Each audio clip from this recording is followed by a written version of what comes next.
ونعوذ بالله من شرور أنفسنا ومن سيئات أعمالنا من يهده الله فلا مضل له ومن يضلل فلن تجد له وليا مرشدا ونشهد أن لا إله إلا الله وحده لا شريك له ونشهد أن سيدنا وحبيبنا ومولانا محمدا عبده ورسوله الذي أرسله بالحق بشيرا ونذيرا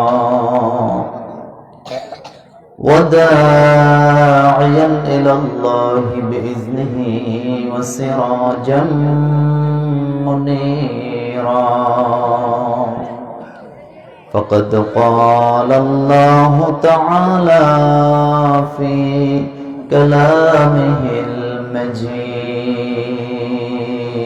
المجيد أعوذ بالله من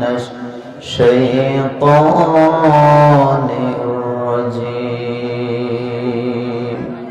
بسم الله الرحمن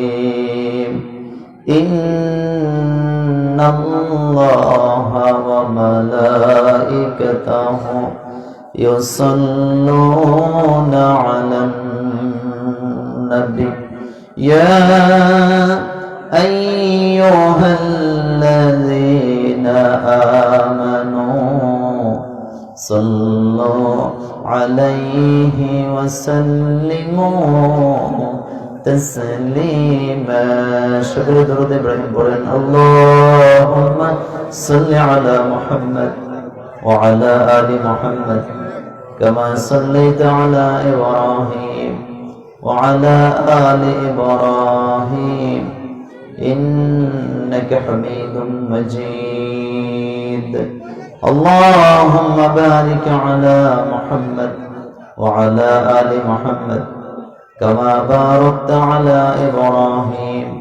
وعلى آل إبراهيم إنك حميد مجيد সকল প্রশংসা কার সে মনিবের জন্য সকলে পড়েন আলহামদুলিল্লাহ রব্বানা লাকাল হামদ হামদান কাসীরান তাইয়িবান মুবারাকান ফীহি প্রশংসা করলাম কার লাভ হয়েছে কার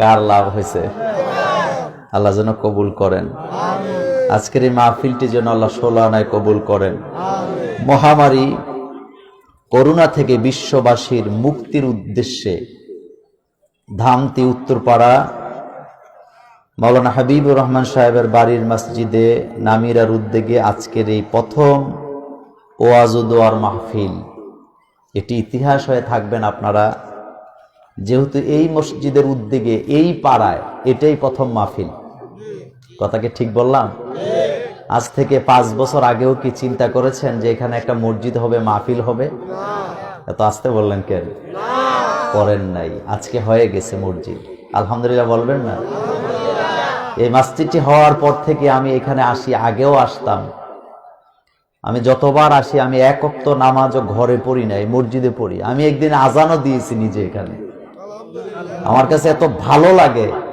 ছোট ছোট বাচ্চাগুলা আজান দিলে আপনি চিন্তা করেন তারা মসজিদে যাইতো না কিন্তু ঘরের কাছে মসজিদ বলে তারা মসজিদে চলে যায় আমরা দোয়া করি আল্লাহ কিয়ামত পর্যন্ত এই মসজিদকে তুমি কবুল করো এই মসজিদে অনেক লোকেরা টাকা পয়সা দিবেন ওয়াদা করেছে আগে থেকেই আল্লাহ যেন তাদেরকেও কবুল করেন আজকের এই মাহফিলটিতে সভাপতিত্ব করছেন আমার অত্যন্ত প্রিয় আলহাজ হযরত মাওলানা মোহাম্মদ হাবিবুর রহমান খতিব দামতি হাবিবুর রহমান উচ্চ বিদ্যালয় জামে মসজিদ হেড মাওলানা দামতি হাবিবুর রহমান উচ্চ বিদ্যালয়।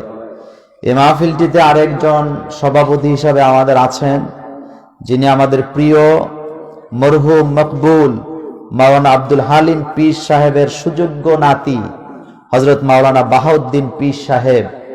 আমরা দোয়া করছি আল্লাহ যেন বাহাউদ্দিনকে কবুল করেন। আজকের এই মাহফিলটিতে প্রধান আকর্ষণ হিসাবে যিনি এসেছিলেন, আপনাদের এই দামতির ভাত খাইয়া তিনি বড় মুহাদ্দিস হয়েছেন। আলহামদুলিল্লাহ বলবেন না? আমি যখন বাংলাদেশের বিভিন্ন জেলায় যাই, অনেক মাদ্রাসার প্রিন্সিপাল জিজ্ঞেস করি, আমি গেলে পরেই কথা বলার সময় জানি যে ওরা দামতি লেখাপড়া করেছে। এটা গৌরব, এটা গৌরব। মাঝে মধ্যে অনেক কষ্ট পাই এই কারণে যে দামতির ভাত খেয়ে এত মানুষ আলেম হইল, কিন্তু আমরা যদি ক্যালকুলেটর দিয়ে অঙ্ক করি তাহলে দামতির কয়জন আলেম হইল। এটা আমি আফসোস করে বললাম। বাংলাদেশের অসংখ্য ডক্টরেট করা ডক্টর আবুল কালাম আজাদ বাশার, এই টাইপের হাজারো আলেম তৈরি হইল দামতি এলাকার করলাওয়াজি খাইয়া ডাল খাইয়া। কথা ঠিক বলি নাই? অথচ দামতিতে কয়জন আলেম হইলাম, এটা আমরা কপাল পড়া, আমরা আফসোস করি। তবে আমাদের জন্য খুশির খবর আছে, কিছু জামাই তো অন্তত আলেম নাকি? ডক্টর বাশার তিনিও দামতির জামাই। তারপরে আরো অনেক আছেন, আজকে তো টের পাইছেন আপনারা। এই নুরুজ্জামান সাহেব বাংলাদেশের যেই কয়জন বড় মাপের মুহাদ্দিস আছেন তাদের মধ্যে একজন। আপনাদের দামতি মাদ্রাসার ছাত্র ছিলেন, 1 নম্বর ছাত্র ছিলেন আমার অত্যন্ত প্রিয় মানুষ আল্লাহ হযরত নুরুজ্জামান সাহেব, হেড মুহাদ্দিস, নিশ্চিন্তপুর কামিল মাদ্রাসা, কচুয়া, চাঁদপুর। এই মাহফিলে কথা বলেছেন আমার অত্যন্ত প্রিয় আমার বড় ভাই, শ্রদ্ধাভাজন ব্যক্তি আলহাজ হযরত মাওলানা আবুল বাশার মিরাজি। কথা বলেছেন হযরত মাওলানা অধ্যাপক রফিকুল ইসলাম।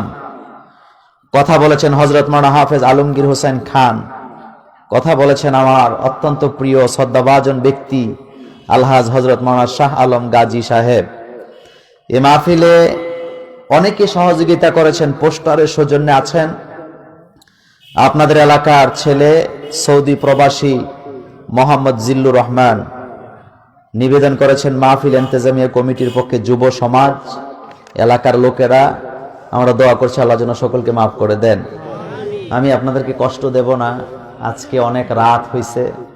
আপনারা দেখছেন যে আমাদের বক্তা অনেক বেশি থাকার কারণে শিডিউলটা একটু এলোমেলো হয়েছে, লম্বা কথা বলার দরকারও নাই। আজকে আমি এমনিতে 1 ঘন্টা কথা বলে, আজকে একটু কম বলবো ইনশাআল্লাহ।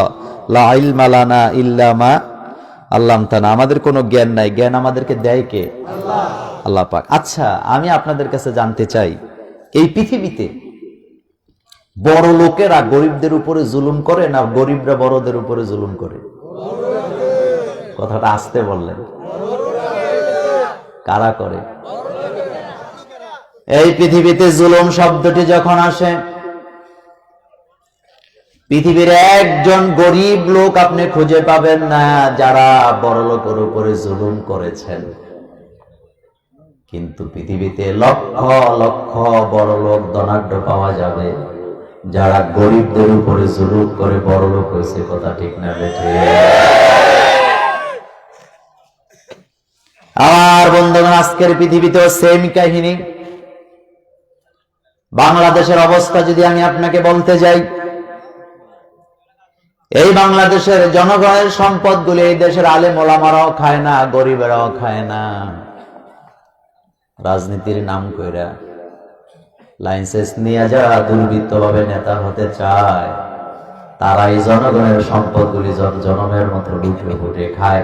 এমন নেতাও আমাদের বাংলাদেশে আছে না নাই? অনেকে মনে মনে বলবেন মোল্লা নাজিম বোধ আজকে রাজনীতি ওয়াজ করবো না। এটা আমি জানি, আমি আপনাদের জামাই।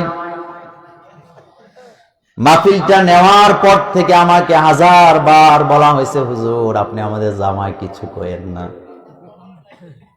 কিন্তু আমি যদি আপনাদের জামাই হই, বুকে হাত দিয়ে বলেন, আমি মোল্লা নাজিম আপনাদেরকে ভালোবাসি, আল্লাহর কসম। জান্নাতে যদি যেতে পারি, যাওয়ার পরে ডাইনে বামে তাকায় যদি দেখি দামতির যেই লোকগুলা রাস্তায় দেখলে পরে আমাকে জামাই বলে জড়ায়া ধরতো, অথবা বিভিন্ন জায়গায় বলতো মোল্লা নাজিম আমাদের জামাই, ওই লোকগুলাকে যদি জান্নাতে ঢুকার পরে না দেখি, আল্লাহর কসম আমার চাইতে কষ্ট আর জান্নাতে কেউ পাবে না। কারণ আমি তো একা জান্নাতে থাকতে চাই না, আমার সাথে যারা পরিচিত সবাই আমাদের সাথে জান্নাতে থাকার দরকার আছে না নাই? বাংলাদেশের আলোচিত নাম খালেদা হাসিনা। আসতে বলেন কেন? বিশ্বাস করেন আমি জান্নাতে যেতে চাই। আমরা যারা জান্নাতে যাওয়ার আশা করি, টুপিওয়ালা, দাড়িওয়ালা, নামাজিরা, আল্লাহ যদি আমাদেরকে কবুল করেন, আমরা যদি জান্নাতে চলে যাই, আল্লাহ না করুক, আল্লাহ এমনটা না করুক, আমরা চাই না। জান্নাতে যায় যদি দেখি আলোচিত দুইটা মহিলা খালেদা হাসিনারা জান্নাতে যায় নাই, তাহলে আমাদের হৃদয়ে আফসোস থাকবে কি থাকবে না? আপনাদের এলাকার যে লোকটা চেয়ারম্যানই করে অথবা ভবিষ্যতে চেয়ারম্যান হবেন, আমি মোটেও তাদের শত্রু নই। আপনাদের এই দেবিদ্যার এমপি যিনি, আমি মোটেও তিনার শত্রু নই। আলেমদেরকে দাওয়াত দিয়েছেন কথা বলার জন্য। আমি তো জান্নাত, ওই জান্নাত চাই যে জান্নাতে ঢুকে আমি শুনবো আপনাদের চেয়ারম্যানরা, আপনাদের এমপি সাহেবরাও ওই জান্নাতে আছে। এটা আমরা চাই কি না? এটা আমরা চাই কি না? আচ্ছা, আপনারা একটা কথা বলেন তো, এই দেশে জুয়া আছে না নাই? দামতি নাই?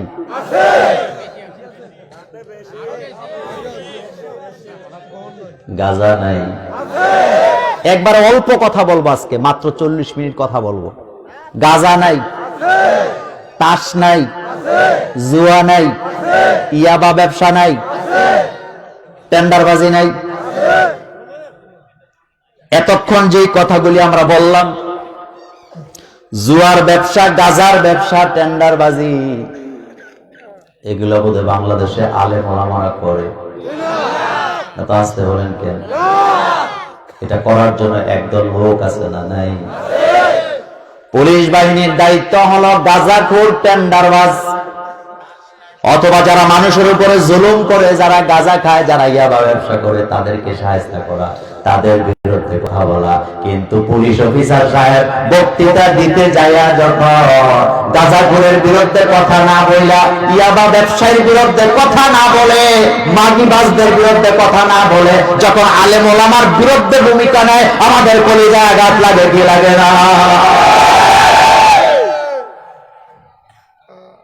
একজন পুলিশের দায়িত্ব হলো গাঁজাখোরকে ধরবে, শায়েস্তা করবে। আজকের দামতির মাহফিল থেকে আমি অনুরোধ করব আমার পুলিশ ভাইয়েরা, আপনার রাষ্ট্রের দায়িত্বশীল জনগণের টাকা আলেমদের পিছে লাগে আপনার লাভ নাই। কারণ আলেমরা টেন্ডার কি জিনিস চিনেই না, পিডব্লিউডি কি, রোডস কি, হাইওয়ে কি, এগুলি হুজুরা বুঝে? এগুলি হুজুরা বুঝে? টেন্ডার হুজুরা বুঝে না। কিন্তু আমার বন্ধুগণ, আমি মহব্বত করে বলি, এই ধরনের আলেম ওলামার পিছে লাইকেন না। টুপিওয়ালা, দাড়িওয়ালাদের পেছনে সময় দেয় না কইরা যারা গাজার ব্যবসা করে, ইয়াবার ব্যবসা করে, তাদের পিছনে দৌড়া, বাংলাদেশটা জান্নাতের বাগান হয়ে যাবে। মূল কথা আসেন, কিয়ামতের ময়দান যেদিন কায়েম হবে,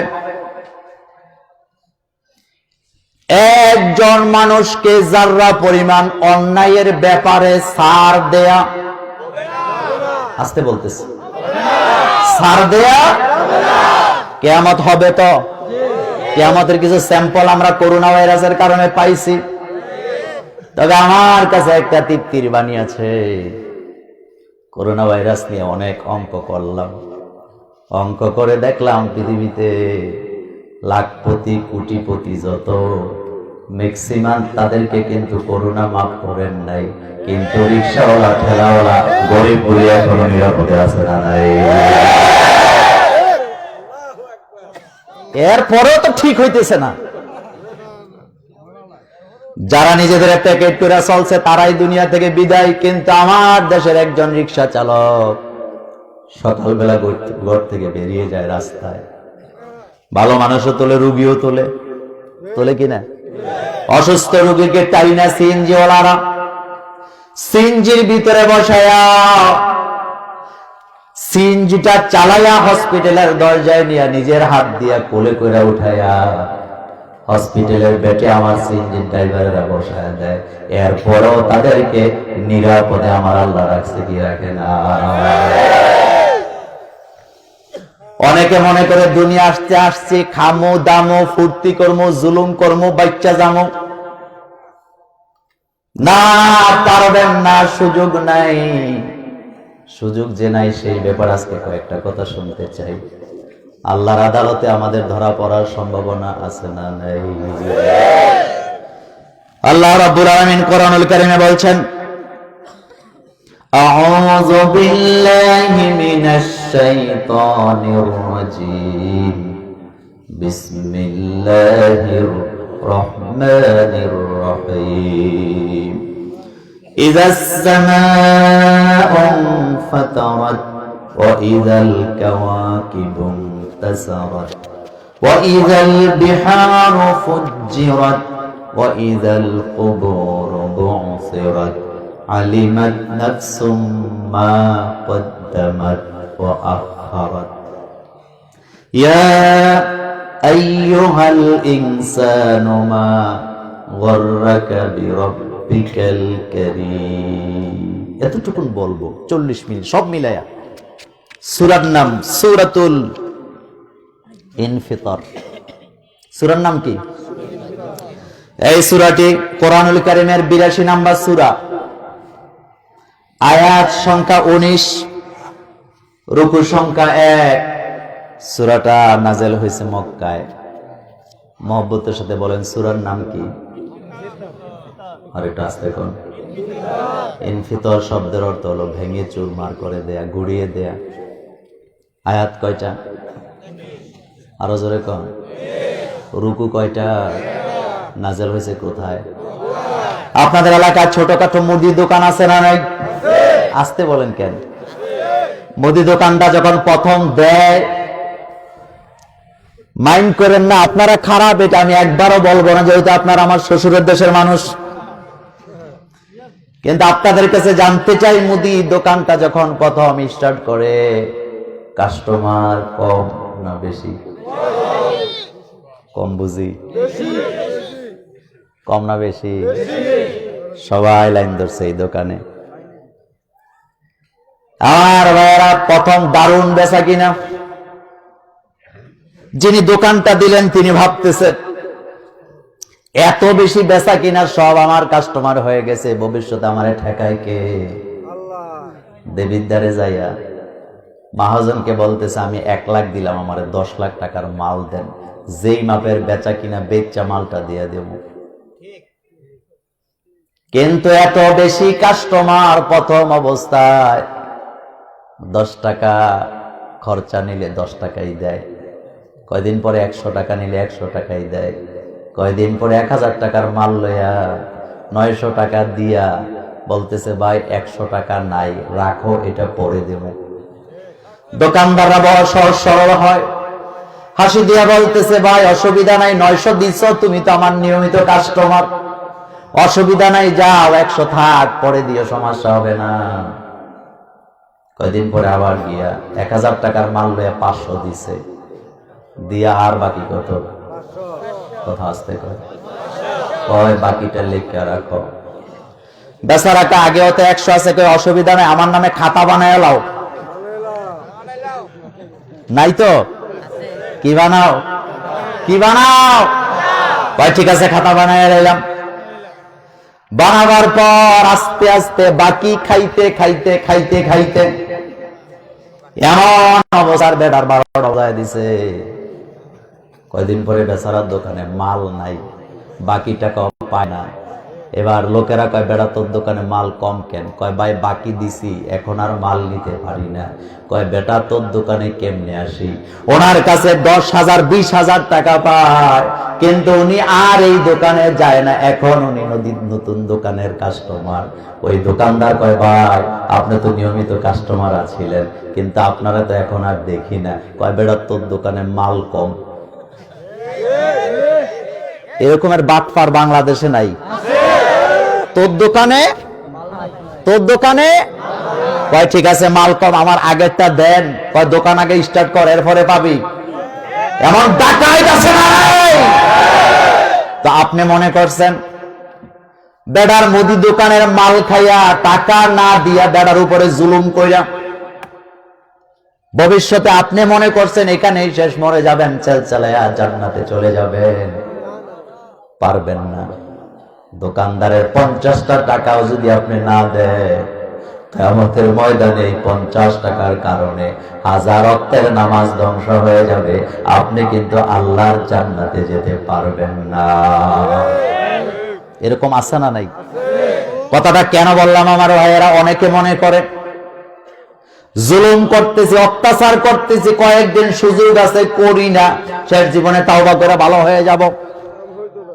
অথবা সোরা কোন গলি দিয়া কোন পিসাবের লেজ টেজ ধইরা পাগড়ি টাকরি ধইরা যদি জান্নাতে যেতে পারি, আল্লাহ রাব্বুল আলামিন বললেন না বান্দা পারবা না, কারণ আমি ঘরেছি, আমি ধ্বংস করে দেব, আমি আবার গর্ব, আমি কড়াই গন্ডায় তোমাকে হিসাব নেব। এবার বলেন আকাশ বানাইছে কে? জমিন বানাইছেন কে? আমার বন্ধুগণ, যা শুরু আছে তার শেষও আছে না নাই? যা শুরু আছে তার শেষও আছে। যে সূরাটা তেলাওয়াত করলাম একটু খেয়াল করেন সূরাটার দিকে। বিশাল মজবুত আকাশ। কেন সূরাটা নিলাম? তার কারণ রাত্র 11টা বেজে গেছে। প্রধান বক্তারে দেয় না, আপনারা পেরেশান হয়ে গেছেন, থাকতে পারছেন না আর। এটা বাস্তবতা। শীতের রাত এত বসে থাকা যায় না পেশাবের চাপে। কিন্তু আমি বলতে চাই ভাইয়েরা, কিয়ামতের ময়দান যেদিন হাজির হবে, 2 ঘন্টা 3 ঘন্টা নয়, বরাবর 50,000 বছর আপনাকে এক জায়গায় দাঁড়ায় থাকতে হবে, বসারও কোনো জায়গা পাওয়া যাবে না। বসা জায়গা পাইবেন? এরকমের চেয়ার দেওয়া হবে? এরকমের আপনাদেরকে বিছানা দেওয়া হবে? ওই আলোচনাও না, একটু খেয়াল করা আমি কি বলতে চাই। এই সূরাটা নাযিল হলো বিশ্বনবীর মাক্কি জীবনে। নবীজি বললেন কিয়ামত সংঘটিত হবে। কিয়ামতের দৃশ্য যদি তোমরা অনুভব করতে চাও, কিয়ামতের ব্যাপারে যদি তোমরা জ্ঞান নিতে চাও, দুনিয়ার মানুষের কাছে জ্ঞান পাবা না। এটা বড় ভয়াবহ ঘটনা ঘটবে। কোরআনে 4টা সূরা আছে। এই 4টা সূরা যারা পড়বে, তারা যদি ওই সূরাগুলোর অর্থ বুঝে কিয়ামত কত ভয়াবহ হবে অবশ্যই তারা বুঝতে পারবে। মারাত্মক হবে কিয়ামত, মারাত্মক হবে। কেউ কারো পাশে দাঁড়াবে না। লক্ষ্মীপুর বাবা করোনা আক্রান্ত হয়েছে। কোথায়? বাড়ির কাছে না, এখান থেকে যাইতে 4-5 ঘন্টা লাগবে। বাবা করোনা আক্রান্ত হওয়ার পর ছেলেরা বাবারে পলিথিন দিয়ে প্যাকেট করছে। প্যাকেট কইরা কুমিল্লা ফয়জুন্নেসা স্কুলের সামনে ফালাই দিয়ে চলে গেছে। কুকুর যায়া পলিথিনের মধ্যে এভাবে নাক লাগায়। তখন পুলিশেরা সেদিক দিয়ে যাওয়ার সময় তাকায় দেখলে এই যে কুকুর এসে নাক লাগায় পলিথিনের ভিতরে, কি দেখার জন্য পুলিশেরা এগিয়ে গেলেন। মিথ্যা বলছি না, আল্লাহর কসম, কুমিল্লার ঘটনা। পুলিশ কাছে যায় দেখে একটা বুড়া মানুষ, শ্বাসটা আসে আর যায়। পুলিশ গুলা দেখে সাথে সাথে কান্না শুরু করে দিলেন। যেই ছেলের জন্য আজকে চুরি করেন, ডাকাতি করেন, মামলা করেন, হামলা করেন, যেই ছেলের জন্য বাইকে ঠকান, বোনকে ঠকান, আইন ঠেলে, এই ছেলেই তো বাপের করোনা হওয়ার কারণে দুনিয়াতে বাপকে পলিথিন দিয়া বাইদা কুমিল্লা ফয়জুন্নেসা স্কুলের সামনে ফালায়া চলে গেল। পুলিশের মধ্যে অনেক ভালো পুলিশ আছে না নাই? পুলিশেরা জীবনের ঝুঁকি নিয়ে যারা কাজ করে তাদের জন্য আমাদের ভালোবাসার দোয়া আছে না নাই? একদল পুলিশ এই রোগীটাকে নিয়ে কুমিল্লা মেডিকেল কলেজে ভর্তি করালেন। খুঁজতে থাকলেন ঘটনাটা কে ঘটালো। শেষ পর্যন্ত খবর নিয়ে দেখা গেল লক্ষ্মীপুরের বাবা শুধুমাত্র একটা রোগে আক্রান্ত হওয়ার কারণে কুমিল্লায় ফেলে দিয়ে গেছে। তাহলে আপনারাই বলেন, কিয়ামতের ময়দান যেদিন সংগঠিত হবে আর আল্লাহ যে বারবার বললেন কেউ কারো আপন হবে না, ওই কথার বাস্তবতা আজকের দুনিয়াতে আছে না নাই? আল্লাহ বললেন কেউ তোমার কোনো কাজে আসবে না, এত বড় ভয়ানক ঘটনা ঘটে যাবে। আমার বন্ধুগণ, মহাসমুদ্রে লঞ্চে করে যাচ্ছেন আমার কালাম ভাই এখানে আছেন, আবুল কালাম আজাদ সাহেব আমাকে নিয়ে যাচ্ছেন। আমি ওনার ছোট বোনের জামাই। আমার চেয়ে উনি লম্বা, আমার চেয়ে গায়ে ওনার শক্তি অনেক বেশি। কিন্তু আপনাদের কাছে জানতে চাই, লঞ্চটা যদি মহাসমুদ্রে ডুবে যায়, কালাম সাহেব আমারে বাঁচাইবো আগে না নিজে বাঁচবো আগে? বাংলাদেশে একটা ফতুয়া আছে, কমন ফতুয়া, জান বাঁচানো নাকি ফরজ। এরকমের ফতুয়া আছে না নাই? এত আসতে বলেন কেন? এরকম বলে কি বলে না? যারা ইসলাম বেচা খায় তারাই এই ধরনের ফতুয়া দেয়। কারণ আল্লাহ বলছেন জান বাঁচানোটা শুধু ফরজ না, আমার জমিনে আল্লাহ দ্বীন কায়েম করার জন্য জানটা দিয়ে দেওয়াও কিন্তু ফরজ। কথা ঠিক কিনা? জান দেওয়া ফরজ না বাঁচানো ফরজ? ওই জমিনে আল্লাহর দ্বীন কায়েমের জন্য যদি রক্ত দিতে হয়, কল্লা দিতে হয়, ফাঁসির মঞ্চে গিয়ে জান দিতে হয়, দিতে রাজি আছে না নাই? দুই হাত উঁচু করে আমার আল্লাহকে দেখাও।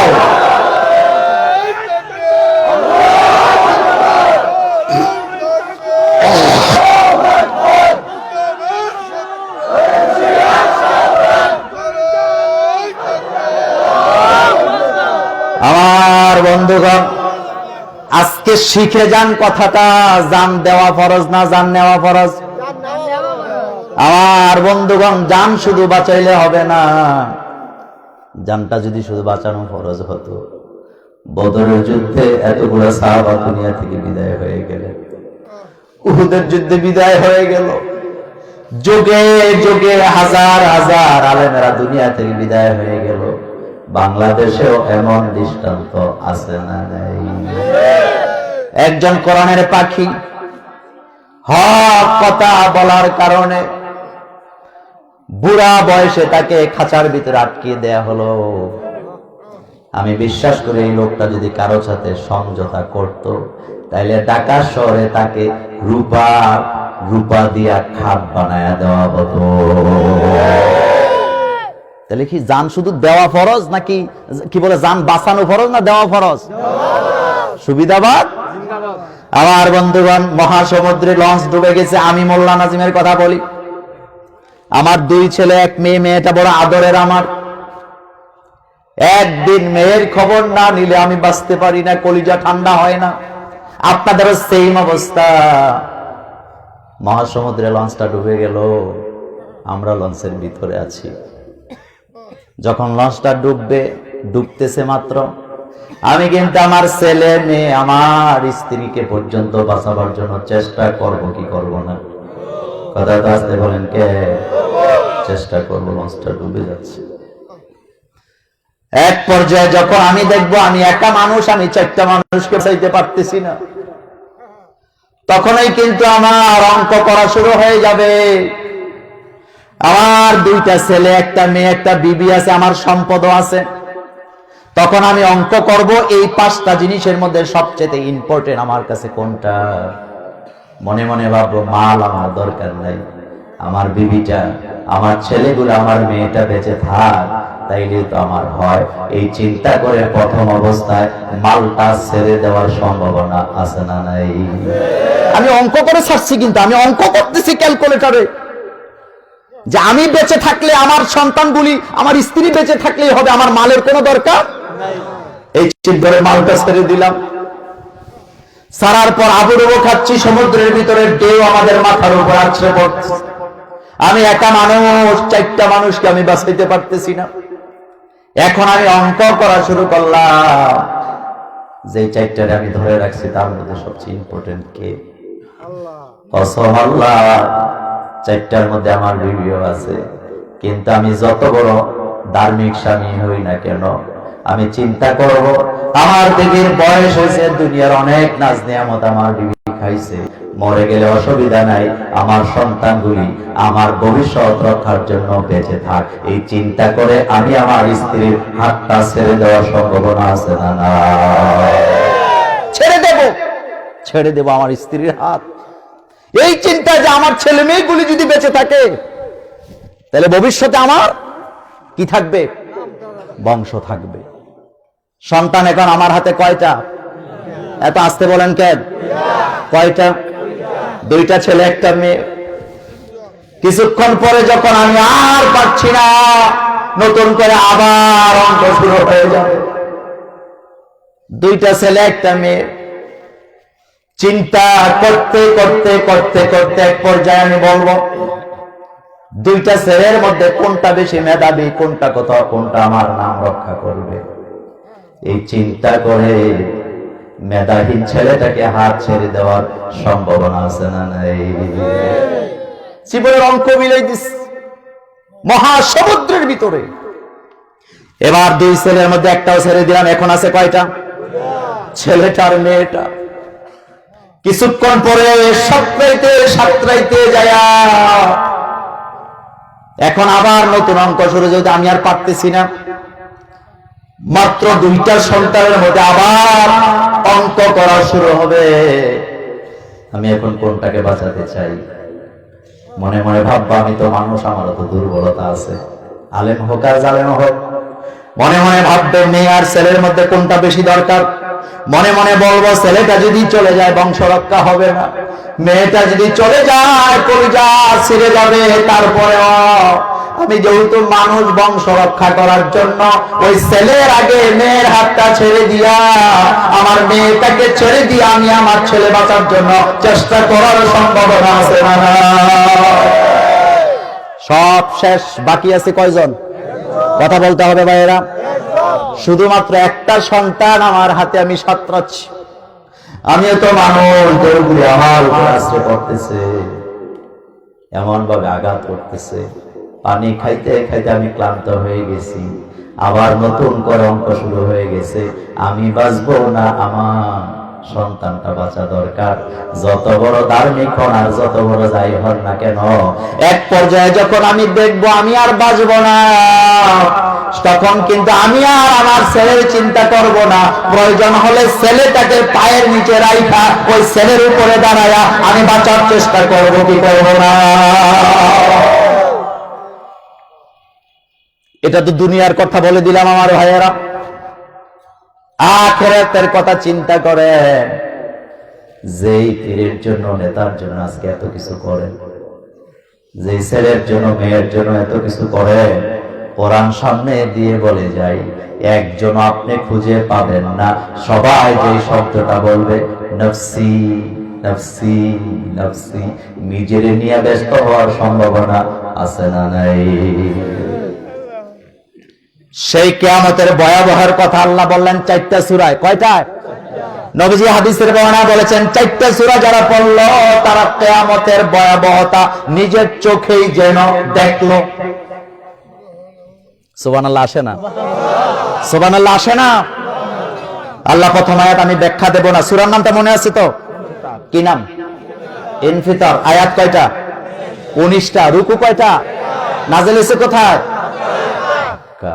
আমার বন্ধুগণ, প্রথম আয়াতে আল্লাহ বললেন ইযাস সামাউ ফাতারাত, ইযাস সামাউ ফাতারাত।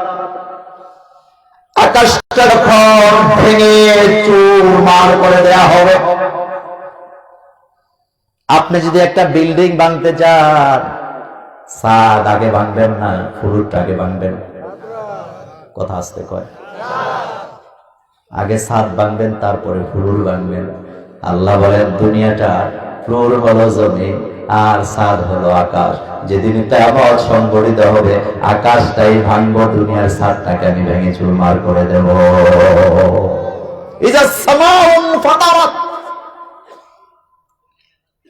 আমি ভেঙে চুরমার করে দেব। কিভাবে করব? আল্লাহর একজন ফেরেশতা একটা বাঁশি নিয়ে বসে আছে, যেটাকে আপনারা সিংহা বলেন। ফেরেশতাটার নাম কি জানেন? ইসরাফিল আলাইহিস সালাম সিংহায় বাঁশি নিয়ে বসে আছে। আমি প্র্যাকটিক্যালে দেখাই, দুনিয়ার পুলিশ বাহিনীর হাতে বাঁশি আছে না নাই? গ্রাম পুলিশের কাছে বাঁশি আছে না নাই? তিনারা কিন্তু বাঁশি ফু দেয় তখন দরকার হয় যখন, কিন্তু মুখে সব সময় দিয়ে বসে থাকে না। কিন্তু ইসরাফিল ফেরেশতা সিংহা হাতে নিয়েও বসা নাই, ঠোঁটের ভিতরে লাগায় এইবার করে বসে আছে। আল্লাহ বলবেন কখন, ফু দিবেন তখন। প্রথম ফু দেওয়ার সাথে সাথে আকাশ চূর্ণ বিচূর্ণ হয়ে ভেঙে জমিনে পড়ে যাবে। লম্বা অনেকগুলা হাদিস আমার আছে, আমার কাছে নোট করা আছে, আমি ব্যাখ্যা দিতে পারবো না আজকে, যেহেতু আমার হাতে সময় একেবারে কম। আকাশটা ভেঙে থরথর করে পড়ে যাবে, এমন ভাবে পড়বে আমার ভাইয়েরা। দুনিয়াতে বোম ফুটে না, কথা বলে না। আমেরিকার হাতে এমন বোমাও আছে, একটা যদি মেরে দেয় আমাদের কত হাজার বর্গ মাইলের বাংলাদেশ, কথা বলেন। এত বড় বাংলাদেশের উপরে যদি একটা বোমা মারে, মানুষের তৈরি করা বোমা ধ্বংস হয়ে যাবে। পারমাণবিক বোমা তো আপনারা নাম শুনছেন, শুনেন নাই?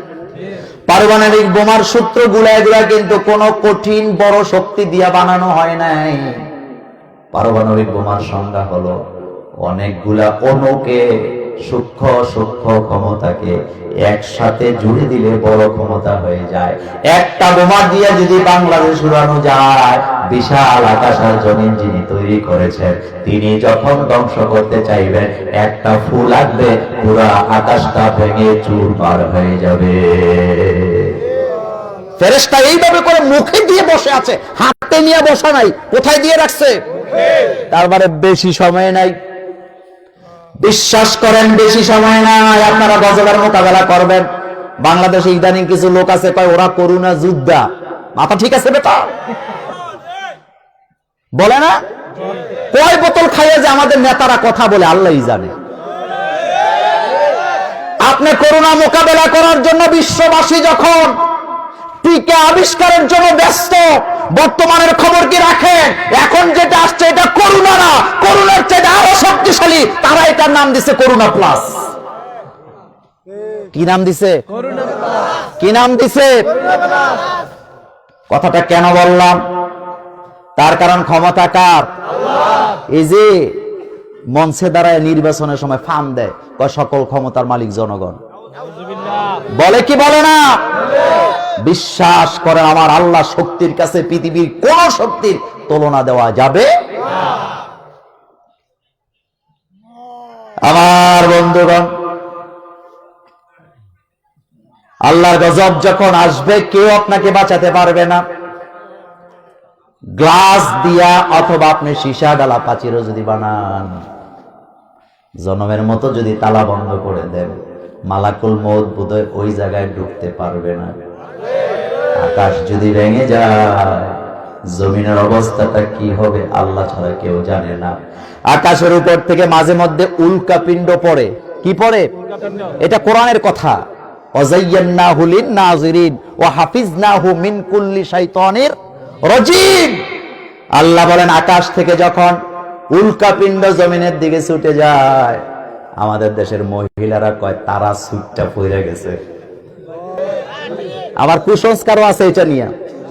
অনেক এলাকায় বলে তারা যখন সুটটা পড়ে যায়, যখন পড়তেছে তখন নাকি যা চায় তাই পায়।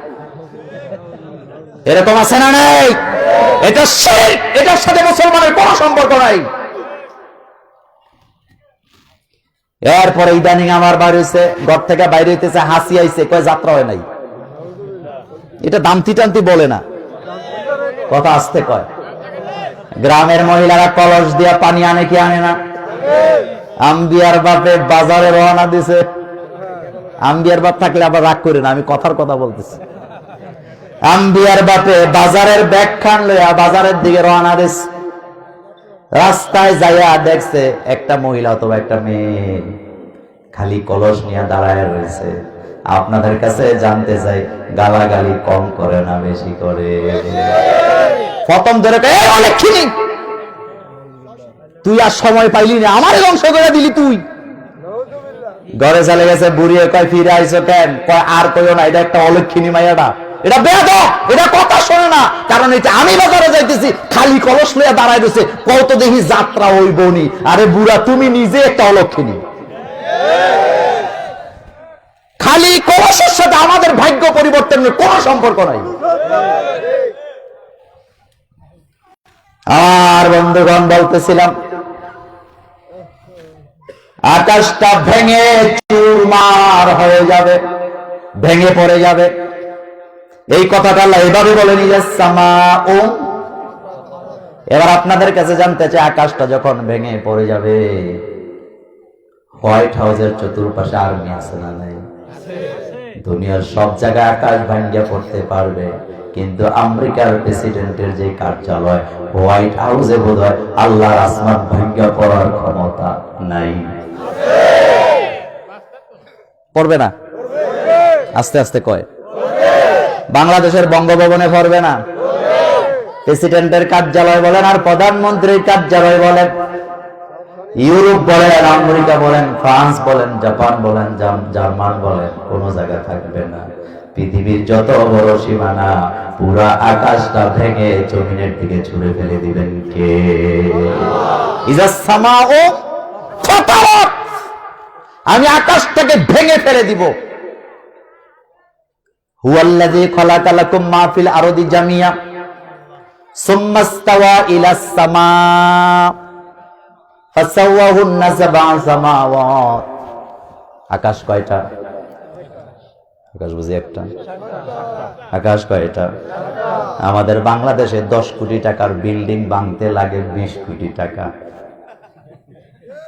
এগুলি বলি বলেই তো আমাদের তারা পছন্দ করে না। একটা পুরান বিল্ডিং ভাঙতে যা লাগে 3টা বিল্ডিং বানানো যায়।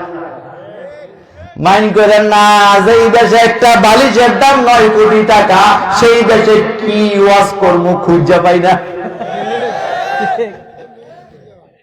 আপনাদের দামটিতে একটা কলা গাছের দাম কত? কথা বলেন না। আমি যদি আমার মতিন শ্বশুরে যদি শ্বশুর মিয়া আমি একটা কলা গাছ লাগাইতেছি, আপনার কলা গাছটি তো সুন্দর, উনি হাসি দিয়ে কেবল জামাই কয়টা লাগবে লইয়া যান।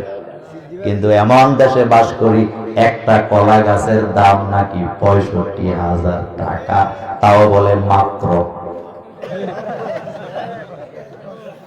তাও বলে। কথা কি আমি বানায় বলতেছি? কথা কি বানিয়ে বলতেছি? কপাল পোড়া, কপাল পোড়া। ফামান ইয়ামাল মিসকালা যাররাতিন। আমরা মাজলুম কথা বলতে পারি না। নবীজি বলেছেন, ইত্তাকি দাওয়াতাল মাজলুম, ইত্তাকি দাওয়াতাল মাজলুম। জনগণ তোমাদের কাছে নির্যাতিত, তোমরা কথা বললে হামলা দাও, মামলা দাও, কিন্তু আল্লাহ বলেন আমার আদালতে তোদের কোনো মামলা চলবে না। আমার গরিবেরা, আমার অসহায়রা আমার কাছে যা বলে আমি আল্লাহ ডাইরেক্ট কবুল করে নেই।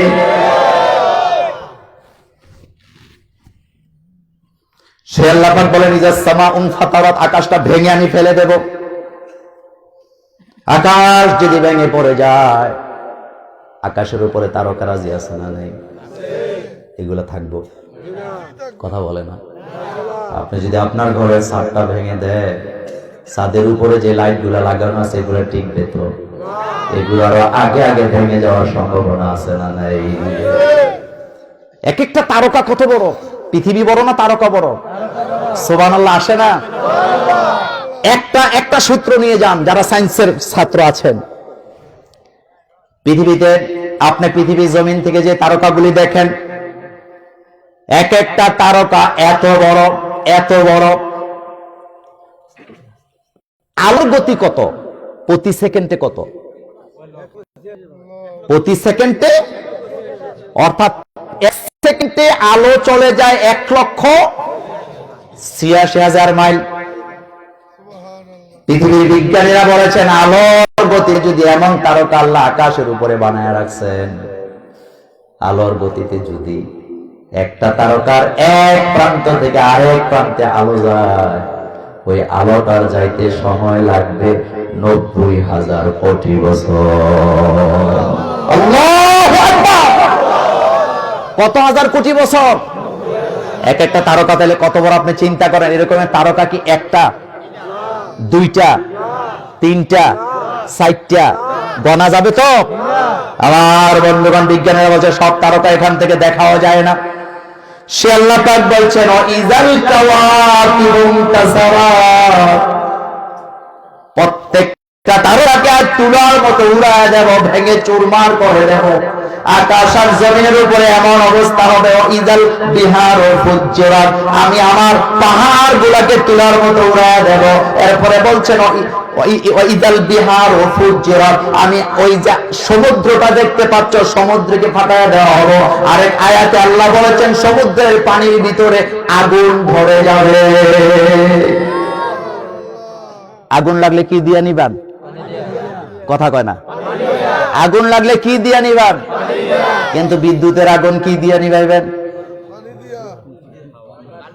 বিদ্যুতের আগুনে পানি দিলে উপায় আছে? আল্লাহ পাক বলেন ইযাল বিহারু ফুজ্জিরাত, সমুদ্রটাকে আমি ফাটায় দেওয়ার কারণে সমুদ্রের ভিতরে আগুন জ্বলে যাবে। ওই পানির নিচে আগুন আছে না নাই? কথা বলেন না কেন? জমিনের নিচেই কিন্তু জাহান্নাম আল্লাহ বানায় রাখছে। এটা রাশিয়ার বিজ্ঞানীরা স্বীকার করে নিয়েছে। তারা ওই আলোচনা আজকে করব না। আমার বন্ধুগণ, আল্লাহ জমিনকে এত সুন্দর করে বানালেন, এই জমিনের নিচে যদি আল্লাহ আগুন জ্বালায় না রাখতেন, অথবা সমুদ্রের পানির নিচে যদি আল্লাহ আগুন জ্বালায় না রাখতো, তাহলে এই দুনিয়ার পানিগুলা বরফ হয়ে যেত, মাছগুলা সব মরে যেত, সামুদ্রিক পানিগুলা মরে যেত। সেজন্য নিচে আগুন জ্বালায়, পানির নিচে আগুনটা জ্বালায় রেখেছেন কে? কি করে মানুষ নাস্তিক হয়? মানুষ নাস্তিক হয় তখন মানুষ পাগল হয়ে যায় যখন। একটা নাস্তিকের মাথা ঠিক নেই, একটা নাস্তিকেরও মাথা ঠিক নাই, কারণ মাথা ঠিক থাকলে কেউ কখনো নাস্তিক হতে পারে না। একজন আইনজীবী, নাম বলবো না, দেশ থেকে বিদেশে থাকে, হঠাৎ নাস্তিক হয়ে গেছে, অনেক ভিডিও বানাইছে। আমি জানি কথাগুলি রেকর্ড হয়, সেজন্য লোকটার নাম বলতে চাই না। নাস্তিক হওয়ার পরে ইচ্ছা মতো ইসলাম আর কোরআন আর আলেম ওলামার নবীর গালাগালি করলেন। করার পরে ওই লোকটা হঠাৎ একদিন স্ট্রোক করলেন, হাসপাতালে নেওয়া হলো, তাকে ওপেন হার্ট সার্জারি করা হবে। পৃথিবীর ডাক্তাররা বলেছেন ওপেন হার্ট সার্জারি করার সময় হতে পারে আপনি আপনার মরা মা বাবা আত্মীয় স্বজনের সাথে আপনার সাক্ষাৎ হয়ে যেতেও। এটা আমার কথা না, এটা ডাক্তারদের কথা। কারণ মানুষ যখন ওপেন হার্ট সার্জারি করে তখন সে জীবন মৃত্যুর মাঝখানে কি করে অবস্থান করে। আমার বন্ধুগণ, ওই লোকটা তো নাস্তিক। অপারেশন হচ্ছে, টানা ৮ ঘন্টা অপারেশন হবে, ১২ ঘন্টা তাকে বসতে হবে।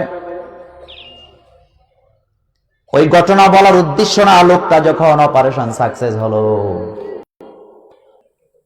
অপারেশন থিয়েটারতে যখন সারা পেল, সারা পাওয়ার পরে প্রথম ভিডিও চালে বললেন, আমি নাস্তিকদের পাগলামির কারণে আমিও নাস্তিক হয়ে গিয়েছিলাম, আমার আল্লাহর সাথে আমি বেয়াদবি করেছি, আমার মা দোয়া করেছেন আমি যাতে আবার মুমিন হই, আমার মায়ের দোয়া কবুল হয়েছে, আমি বুঝে গেছি আমার আল্লাহ আছেন, কারণ আমি যখন বেহুশ অবস্থায় আছিলাম আমার বাবার সাথে আমার সাক্ষাৎ হয়ে গিয়েছে।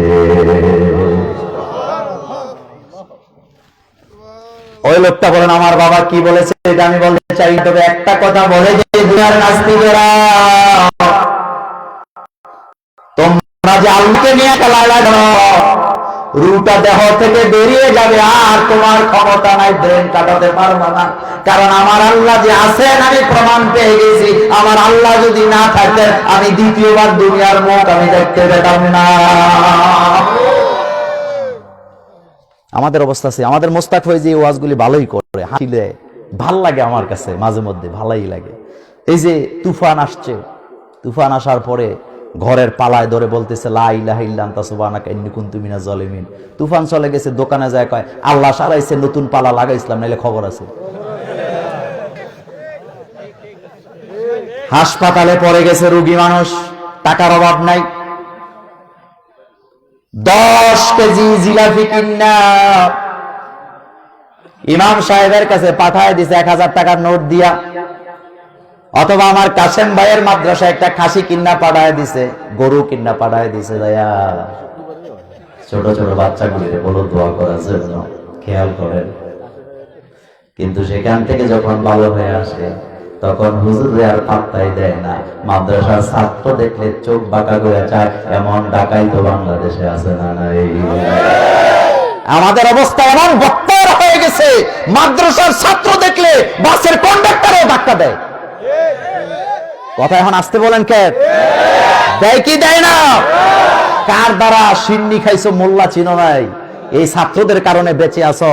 কারণ ইমাম তিরমিজি বলেছেন, এই তালিবুল ইলম থাকবে যতদিন, আকাশ টিকে থাকবে ততদিন, আকাশ থাকবে ততক্ষণ, আলেম ওলামা থাকবে যতক্ষণ। আলেম ওলামা চলে গেলে আল্লাহ দুনিয়াকে রাখবেন না, রাখার কোনো প্রয়োজনই নেই।